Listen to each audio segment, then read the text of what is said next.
মনে হয় যে পিপাসায় বুকের ছাতি ফাটিয়া যায়। এরপরও ঘরের মধ্যে ফ্রিজের মধ্যে সুপ্রিয় ঠান্ডা পানি আছে, ইচ্ছা করলে দরজা দিয়ে সারাদিন খাইতে পারে, কেউ দেখবে না। এরপরও ফ্রিজের সুপ্রিয় পানিটা দরজাবদ্ধ ঘরে বসে ডক ডক করে খেয়ে ফেলেন না, খান না।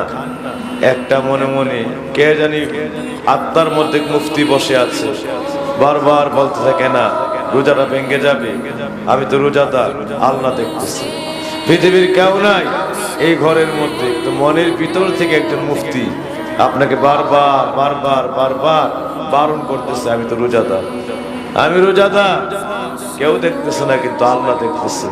তো বুকের ছাতি ফেটে যায়, ইচ্ছা করলে খাওয়া যায়, পানি ভর্তি, মানে ফ্রিজে সুপ্রিয় পানি ভর্তি করা আছে, এরপরও খান না, কারে বই করে? আল্লাহ রে। দ্বিতীয় নম্বরে হারাম কাজ পরের কথা, ইচ্ছা করলে হালাল স্ত্রী ঘরে আসছে, চাহিদা থাকলে আপনি সহবাস করতে পারেন, কিন্তু করেন না। এই চিন্তা হয় ভিতর থেকে, কে মুফতি বসে আছে, আমি তো রোজাদার, আল্লাহ দেখতেছে, রোজাটা ভেঙে যাবে। এই যে হারামটার মধ্যে না হালাল কাজটা তো আপনি নিজকে ফিরায় রাখেন, এই টাইমে আমি রোজাদার, আল্লাহ দেখতেছেন, সুবহানাল্লাহ। কোন জিনা ব্যভিচার অবিচারের মধ্যে হাত বাড়ায় দেন না, এই দেহকে ওইদিকে মিশায় দেন না, মনে মনে একটাই, কে জানি আপনাকে নিষেধ করে বারণ করে রোজাটা ভেঙে যাবে, আমি তো রোজাদার, আল্লাহ দেখতেছে। এই রোজা থেকে একটু গীবত করতে, মিথ্যা বলতে, মানুষকে ঠকাইতে অন্তর থেকে কেমন জানি দাগ কাটে, কে জানি বলে ওঠে রোজাটা হালকা হয়ে যাবে, রোজাটা ভেঙে যাবে, আমি তো রোজাদার।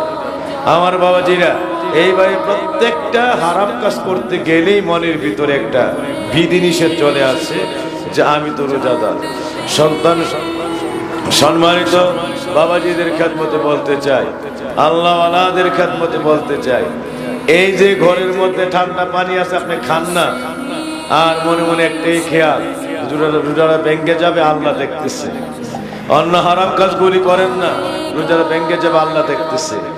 তার রমজানটা আল্লাহ রাব্বুল আলামিন আপনার আমার জন্য এটা ট্রেনিং, আপনার আমার জন্য এটা লেসন লার্ন করে দিয়েছেন, তাকওয়া, এটা শিক্ষা, সারা জীবনে এটা প্রশিক্ষণ।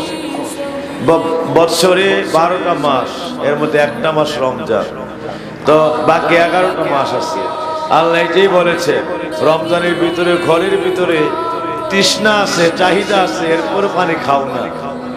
ওই রমজানে দেখে যে আল্লাহ রমজানের পরে বাকি 11টা মাস ঘরের ভিতরে দেখে সে আল্লাহ। রমজানের মধ্যে জিনা ব্যভিচার করো না, রোজা ভেঙে যাবে, আল্লাহ দেখতেছে।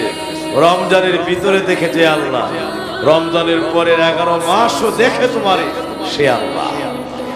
রমজানের মধ্যে হারাম কাজ করতে, মিথ্যা বলতে তোমার অন্তরের মধ্যে দাগ কাটে, আমি রোজাদার, রোজা হালকা হয়ে যাবে। রমজানের মধ্যে মিথ্যা, হারাম, ওই সকল নাফরমানি করি দেখেন যে আল্লাহ, রমজানের পরে বাকি 11 মাস তোমাকে সর্বসময় দিনে রাতে তোমার একদম তোমার কাছে থেকে, তোমার সামনে থেকে দেখেন সে আল্লাহ।